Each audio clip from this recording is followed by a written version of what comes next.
video is a request by Francesca Wright. She asked, I'd love to see a video where you show us how to decorate blank pages to look pretty, like a step-by-step tutorial. So we're going to be breaking down the steps it takes to turn a blank sheet of paper into something that is decorated and something that really expresses your creativity and personality in your planner. Today we will be decorating 3 different inserts.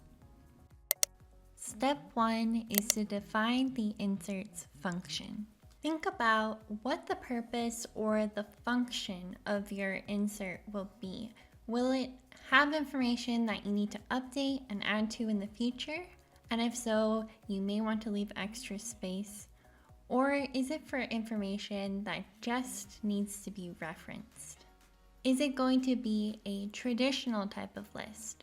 Or will you need to break up your insert into different sections?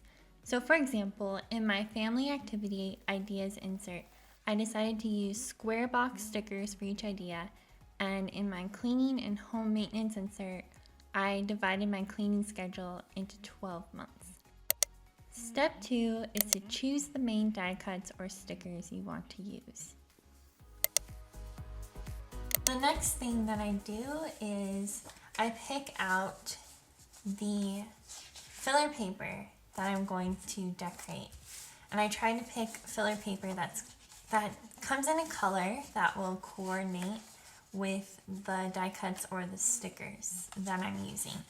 So for example, I'm going to go with this purple filler paper for these die cuts. Then I start to gather things that I think will go well with it. Step 4 is to choose the scrapbook paper, stamps, stickers, and other embellishments that go with your color scheme. And you'll see that it's kind of like making a kit. Each of these piles are accessories that I've selected for a different insert that I'm going to be decorating. Now that you know what items you have that you can work with, it may be helpful at this point to roughly sketch out on a piece of scratch paper what you want your insert to look like. I used to do this for my planner layouts when I first got started in my Happy Planner. And if you have a hard time visualizing though, I recommend trying out different arrangements on the actual sheet of paper by hand. Step 5 is to try out different arrangements, keeping function and balance in mind. I like to ground the page with the largest deco items first, but I don't paste these down until later on. And then I try to fill in the spaces in between with smaller stickers or die cuts in a later step. And as far as function goes, in this case, I knew I was going to need a key with writing space for a lot of different categories. So it needed to be a lightly colored piece of paper so I could see my writing. And that's also why I placed it down first in the bottom right corner. I also had to make sure that I was leaving enough empty space to write everything on my to-do list down in the middle of the page and not getting over the top crazy with the die cuts. To create balance on your page, you may want to consider placing large deco items on opposing sides of the page to kind of balance that visual weight.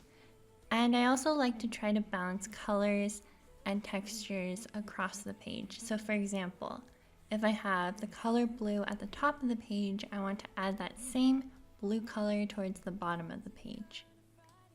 There is a concept in interior design called the rule of 3 that I think can be applied to how to group embellishments on a planner page.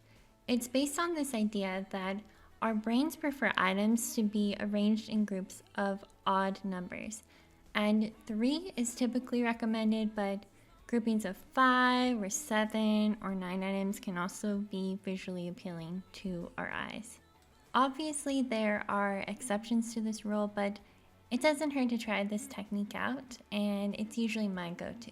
Also, I just want to clarify that this is, of course, not the only way to decorate. It's just the steps that I use. My goal of this video is to give you ideas to help you to get started. You're a rebel, getting into trouble. Now we're going to make a second insert, but this one will have a focus on layering. The purpose of this insert will be to list out tasks that I want to complete for this YouTube channel, so I'm going to need neutral colored paper to write on. I chose these die cuts because they have a planner theme, and since this insert is for my planner YouTube channel, I thought that it would make sense to use these. I chose this yellow paper because I saw a lot of that kind of mustardy yellow in the die cuts that I wanted to use.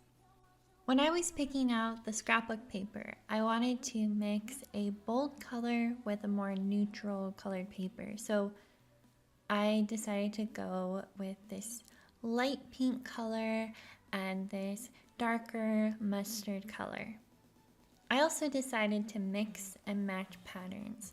Shay McGee is my favorite interior designer, and one of her design tip posts recommends to mix organic smooth flowing patterns with geometric patterns that have like grids or lines so that your eye doesn't see too much of the same thing. So I tried to do that here by combining the graph paper in that light pink color with the mustard colored floral pattern. If you are having a hard time finding a sticker or a die cut in the right color, you can trace out the shape onto some scrapbook paper and make your own. So here I liked the shape of this frame, so I traced it onto the mustard colored paper and then I cut it out. Shooting me with words, but I won't let them bruise. Even though it hurts, I won't show it to you. For this last insert, I wanted to show two quick examples of how you could incorporate stamps and how you could incorporate acetate on an insert. First, I want to show that you don't have to be afraid to stamp directly onto the page. I was for the longest time, but I have learned how to get around that. So first, I recommend stamping onto a piece of scratch paper first. And now let's say that you stamp onto your insert and it doesn't turn out the way that you want it to. This actually happened on this page for me. I stamped a banner at the very top and then I decided that I didn't like it. So I decided to cover it up with some scrapbook paper instead of having to start over. But you could also use things like die cuts or stickers or washi to cover it up. The next technique that I want to discuss is using acetate.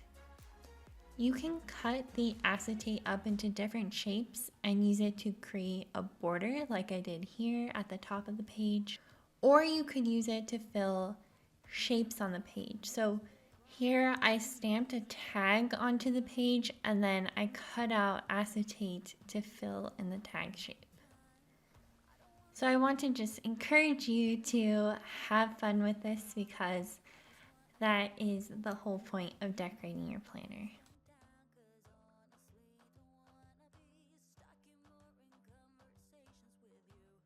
I hope that this video gave you some ideas for creating your own inserts and hopefully some guidance for how to get started. And I'll see you next Saturday. Bye!